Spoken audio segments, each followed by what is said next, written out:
Welcome to the Liberty Collaborative, where the past meets the present in the fight for freedom. We uncover the roots of liberty, spotlight the people who shaped it, and explore what it takes to preserve it today. If you're ready to think deeper, stand stronger, and act with purpose, you're in the right place. Let's reclaim what matters most. And good morning, everybody. You are listening to the Liberty Podcast. My name is Aaron Bowman. I'm one of the hosts here, along with Mike Hancock and K. Carl Smith. We are down one person today, Chris Coyle. He had an appointment he had to be at. But thank you for joining us this March 5th of 2026. And it is not snowing in Connecticut or anything like that. It's just rain today. So how are you guys? Hey, we've got a 70 degrees out here in Colorado. It's a beautiful day. Yeah, about the same here in Jeez, Alabama. That's nice. Not so much here. We've had ice, and we're getting an ice storm tonight, so there'll probably be a delay. Our kids had 2 snow days in a row and then a 2-hour delay. Oh, geez. It was insane this past week. There must have been a lot of bad weather because I don't normally have a snow day there.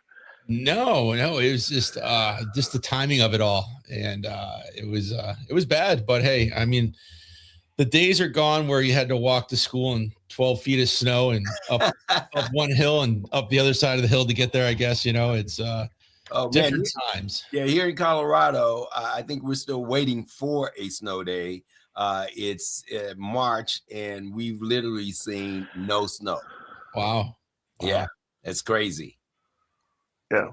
Unreal. Yeah, this is the first year we've had a really good snowstorm, like back to back. We got a total, I think, probably over 4 feet between the two snowstorms. I'll tell you one place that's not having any snow. That would be Iran. Whoa! Well, the things falling from the sky is definitely not snow. Yeah, that is true. So I think that's what we're gonna talk about today, right, guys? Yeah, lots of stuff falling from the sky there. It's quite interesting. They wish it was snow, I guess. Yeah. Yeah, it's very interesting, though, the whole aspect of I've been watching a lot of the news briefs by the Secretary of War, Raising Cane, listening to what they have to say, because I was in Turkey. I was in Incirlik Air Base for a while. I was over in Afghanistan. I was in Kuwait, so in that general area.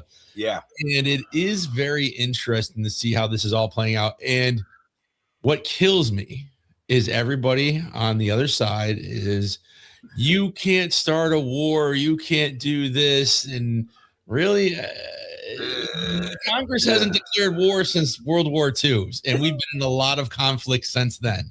Oh, yeah. Yeah, and that's the word conflict. Yep. Yeah. And it's interesting how they're out there, in the streets now. You have the Iranian Americans and the people in Iran who are very happy of what's going on for the most part. I think it's like 80%. And then you have them here in the States cheering and waving flags. But then you have the others that are out there. They've swapped from no kings in the United States to no kings in Iran, and they have their hands off Iran signs. It's amazing how fast these signs get put together and just distributed to the masses on that side. It's always astonishing. Yeah, always in the interest of sustaining something that's bad. Right? They never stand up for the freedom and liberty of people in Venezuela or in Iran. Anything that Trump does, they're totally against, and it's like there's no filter at all. It's Trump's doing it, it's bad. Yeah. Well, there's nothing to add to that. It's true. Yeah, I mean, and they can't actually articulate any sort of logical rationale around their positions either, right? I've got a good friend of mine in DC, man, and he's just, he's texting back and forth with me and proclaiming how America is about to get its ass kicked, and But he's talking about himself. So, if he get his ass kicked, I mean, they're going to take care of some things over here. Exactly. It's like, I don't get it. I don't get it. I thought about this, what's going on in Iran. Iran has been our enemy for some time. Oh, yeah. After the Shah came down. But think about what the previous administration have done. We have emboldened that government with the upside down nuclear bill, the agreement we had, Yeah. and before Trump, I mean not Trump, before Obama left office. A lot of people don't know this, but it's true. I actually talked to the guy at the State Department who wrote the plan to do this, but before Obama left office, he gave $350 billion to Iran that he personally delivered um, on pallets. C-130s. Yeah. C, yeah. Pallets. C-130s. Yeah. Yeah, and I said, how can you get away with that? He said because the money was supposed to have been burnt, so it was out of the system. Ah, That's how he got away with it. interesting. Very interesting. And the State Department was behind that. He wrote the plans for it. Yeah. You know, I even go back to like 1979 when the whole thing went down, right? When they took the embassy and held the hostages. Ronald Reagan comes in and basically he's coming and he says, "Look, if I get in and this is still happening, it's over for you guys." And they gave up the hostages. But then 3 years later, right in 1983, I think it was when the 240 Marines got blown up in Beirut, right? Right. Iran was behind that, and you go from then through now. They've been killing our people and have been at war with us, yet no one's had the guts to actually stand up and do anything until now. And their verbiage towards Israel, where they had said they want to take that country off the face of the earth, when somebody says it, you got to believe it. Yes. You got to believe it. Yeah. This is not some joke. And so it's kind of interesting how people who are misinformed and don't know the plays of the world of other countries, they look at this. Oh, here we are fighting these innocent people. They don't know the story. That's what's so bad about it. And these are the same people who vote. Yeah. Yes.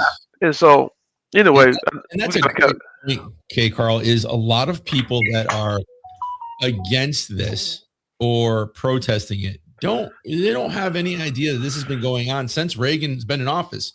40 something plus years we've been negotiating some way, shape, or form, or pandering to them, giving them pallets of money. And at what point do you say, okay, you're not coming to the table with clean hands saying, hey, we're going to actually negotiate and we're going to do what we say? They're just buying time to rebuild their nuclear capability. And finally somebody said, hey, no. And isn't it interesting how Iran went ahead and bombed or attacked using drones the U.S. presence in their neighboring countries? Yeah. So you're going after your brothers, but yet you're going to that little footprint. But I'm sure they didn't get the okay to do that. No. So I read recently where they said, be careful now. Now you're going to see some sleeper cells pop up and all this.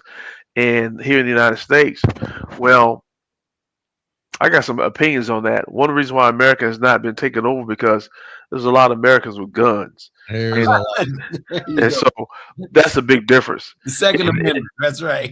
But we got to be vigilant everywhere we go. Everywhere we go, we got to be vigilant. Yeah. And I was watching a report, and I think they said somewhere around the number of like 18,000 known insurgents, so to speak, that they know of. I'm sure there's more than that. How many people came across the border in the last administration? Yeah. All military age males. You didn't see a lot of women carrying their babies leaving a country, right? It was men coming across the border.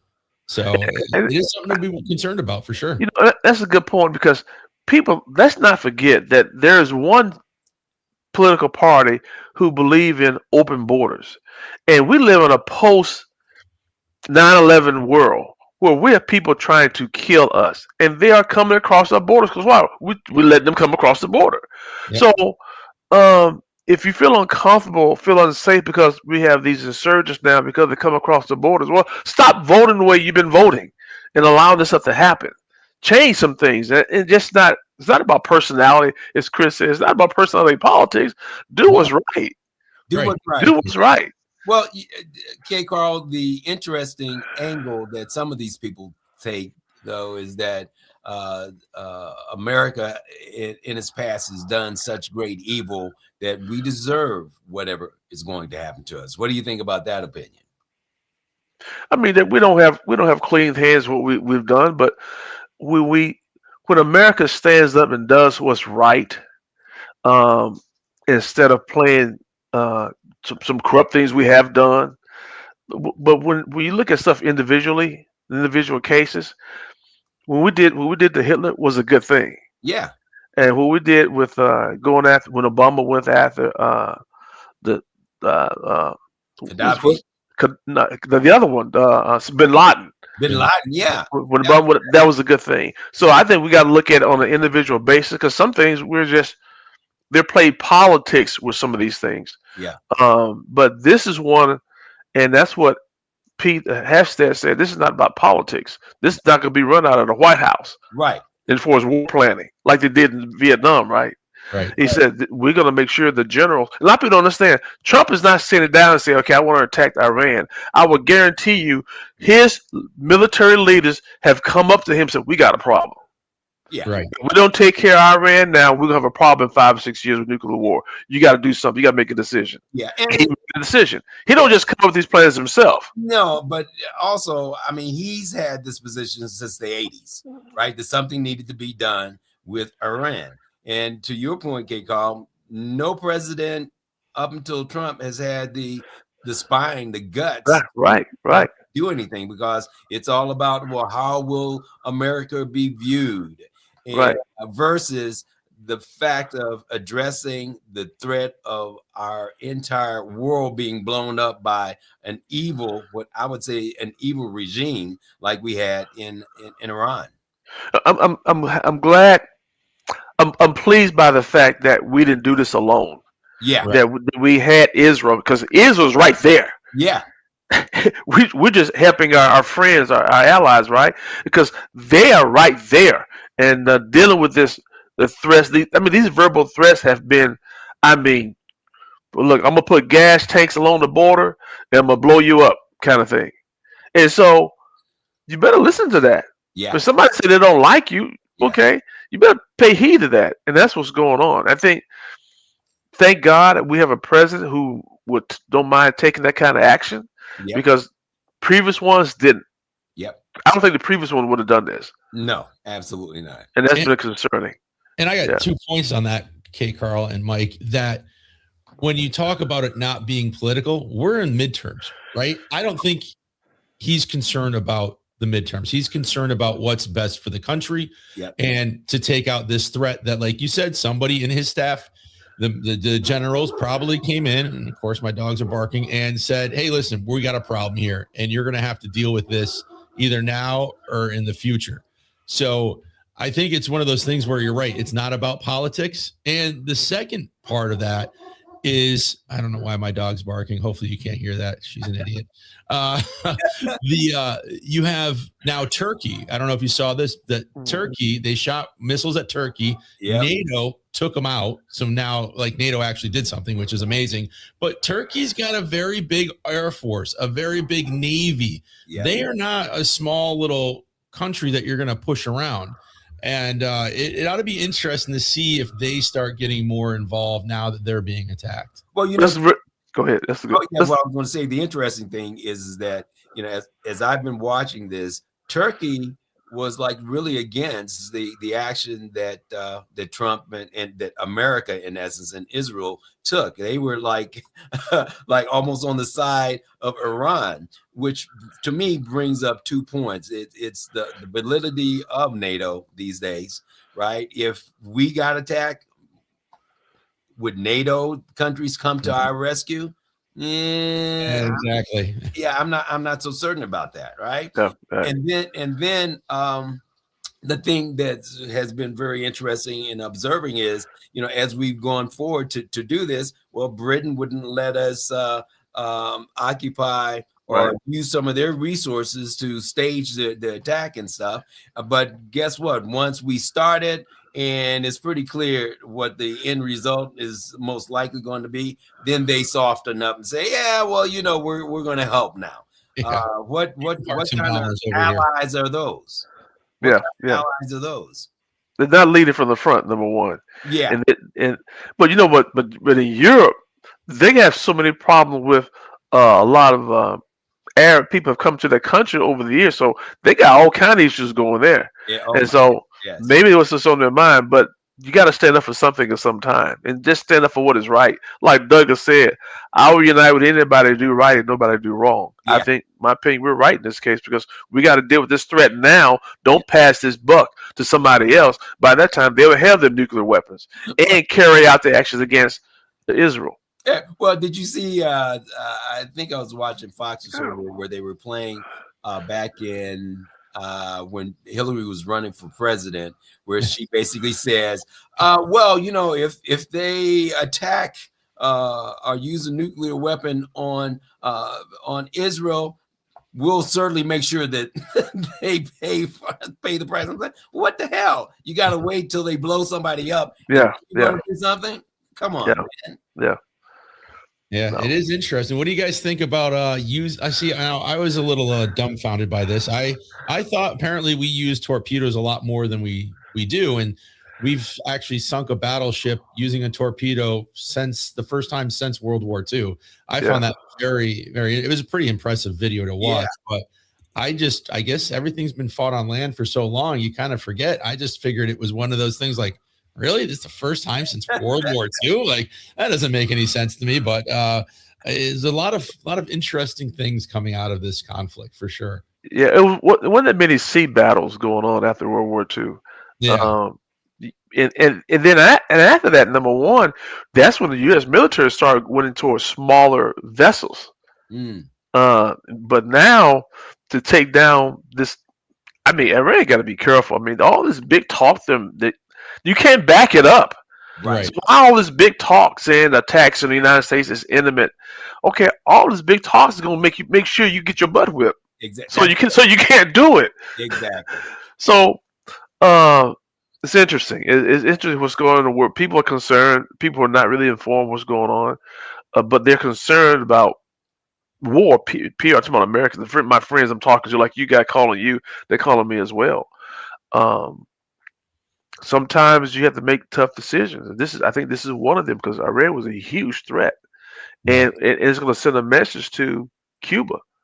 It's going to send a message to some other countries who don't have our country in their best interest. Yeah. And so we got to be strong. And Reagan said that you got to be strong. You got to be strong. You know, I think we all like to say, freedom is not free. No, Right. no. Nothing is. And that's what they want. What I'm hearing, what you said earlier, the people there want freedom. Exactly. That's why we're at this point. Yeah. They want a taste of freedom. Right. They do. And this is something I didn't know. I had to go back and look at this. If you go back and look at Iran in the early 70s, it looked more like Europe than anything else.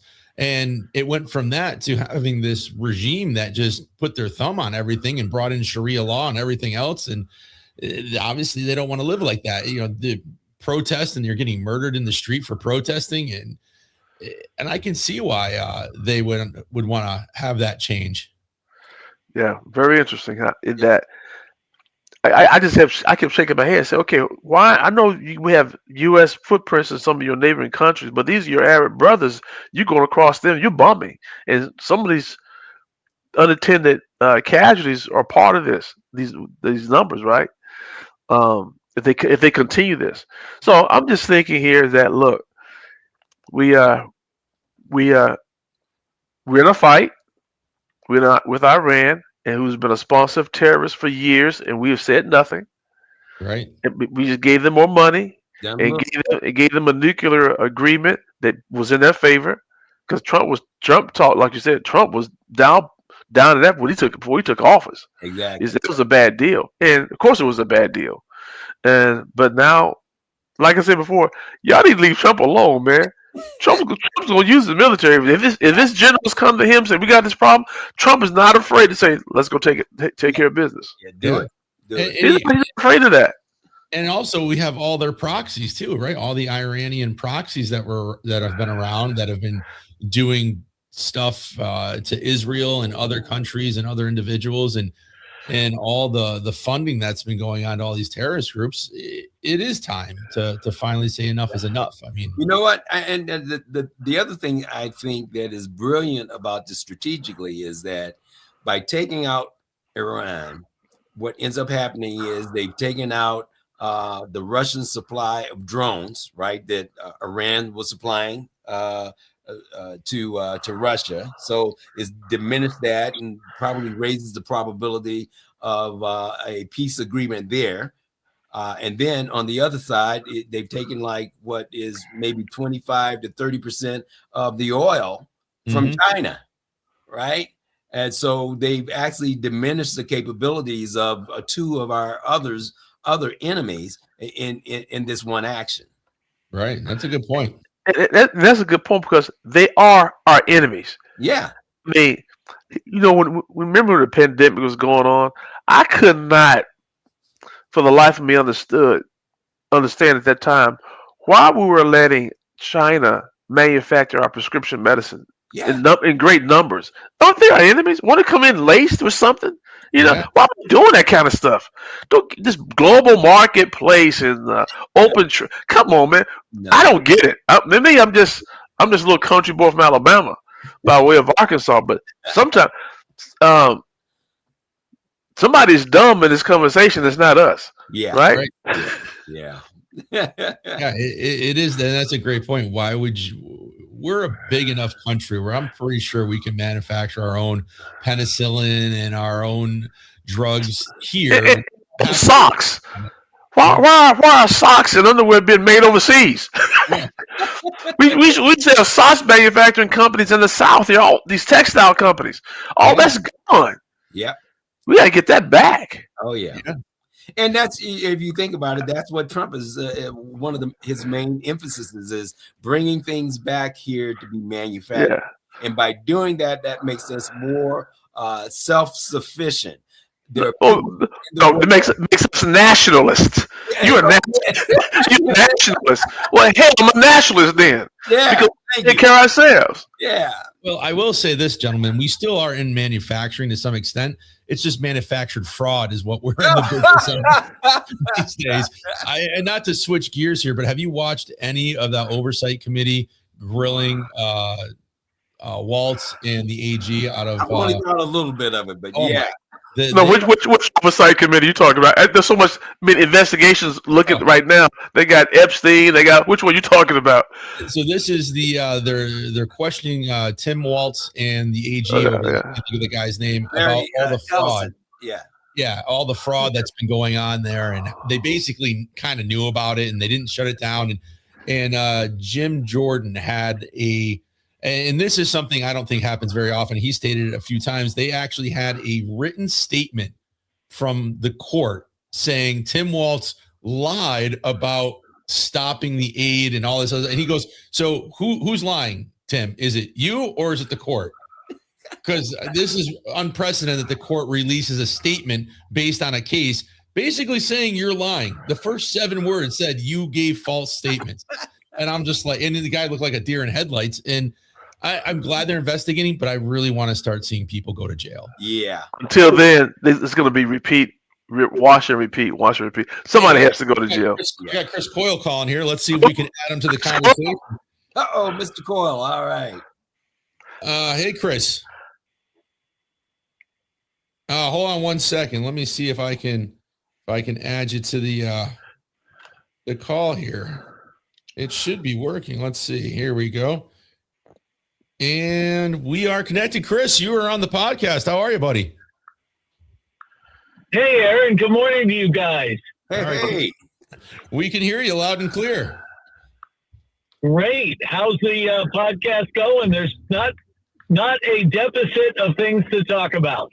Oh, no, things are going good. We just talked a little bit about Iran, and now we're talking about the oversight committee with Tim Waltz and how he looked like a deer in headlights with some of these questions. Wow. Well, can I throw in a thing about this whole Iran thing? Go right ahead. Floor's yours. And you guys may have covered it, but first of all, I think there's always been an ethic, a unstated rule that when America is at war and our troops are in harm's way, that we come together and we support them.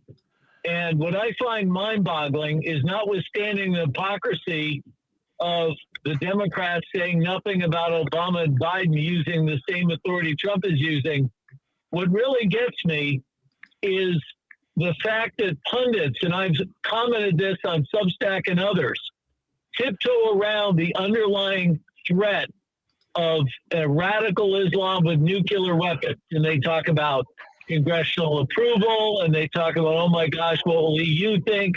People are even, like Gavin Newsom, warning people that gas will be more expensive because of Trump.